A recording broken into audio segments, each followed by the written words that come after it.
महफ़िल सिंध जे अज़ीम डाहे मोहतरम साईं मोहम्मद इब्राहिम जोयो साहब जे लाइ सजाई वई आहे। जोयो साहब जिन सिंध जी हिकु सदीअ जी जहिड़ी तारीख़ आहिनि ऐं उन अरसे में हिननि जी दिलि ऐं दिमाग़ जी दुनिया जेतिरी गर्दश में रही आहे ऐं हिननि जेतिरो लिखियो पढ़ियो ऐं ॻाल्हायो आहे एतिरो इश्क वारो पढ़ियो शायदि ई कंहिं कयो हूंदो।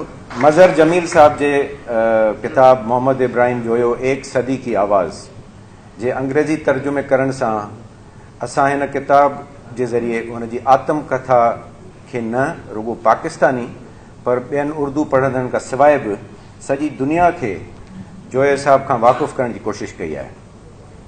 बिला शक अहिड़ियूं हस्तियूं हर जनम न वठंदियूं आहिनि ऐं इन करे इहो बि ज़रूरी हो त सिंध में ॼमंदड़ अहिड़नि जवाहिरनि खे दुनिया सां आश्कार कराइजे।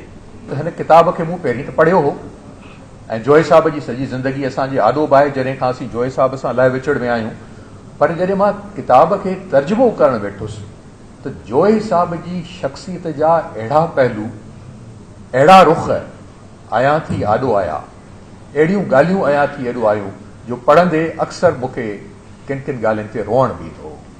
ऐं जोए साहब असांजी ज़िंदगियुनि में हिकु आलिम, हिकु ॾाहो आहे, पर जोए साहब असां लाइ हिकु समाज सुधारक बि आहे। जेका सिंध जोए साहब सपननि में सोची आहे उनखे साबिया करण जे लाइ तव्हां असां असांजा ॿार मौजूदु आहियूं। इंशाअल्लाह असां सिंध खे मायूस न कंदासीं। अॼु मूंखे इहो चवंदे फ़ख्रु थो महसूसु थिए त महिराण हिन वक़्तु चंद सुठनि इदारनि मां आहे। असांजी हिकिड़ी बिल्डिंग ठहे पई, मां साईं जे मौजूदगी में उन बिल्डिंग जो नालो असां साईं मोहम्मद इब्राहिम जोयो रखंदासीं साईं खे बेटा ॾियण लाइ। बादशाही न पाड़िया सरजू सुईअ सां, बादशाही न पाड़िया सरजू सुईअ सां, ढके उगाड़नि खे की न ढकियाई पाण, ॿीहर जापी ॼाण Ibn J Ausa, Ibn J Ausa, Ibn J Ausa.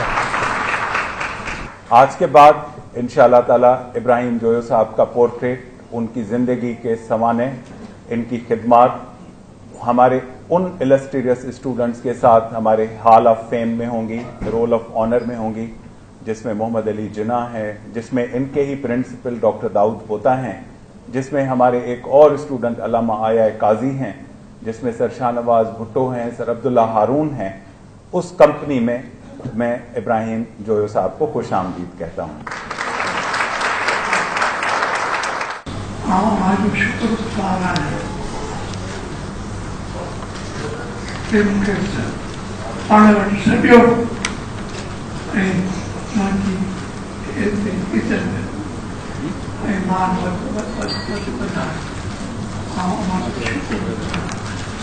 What do you remember?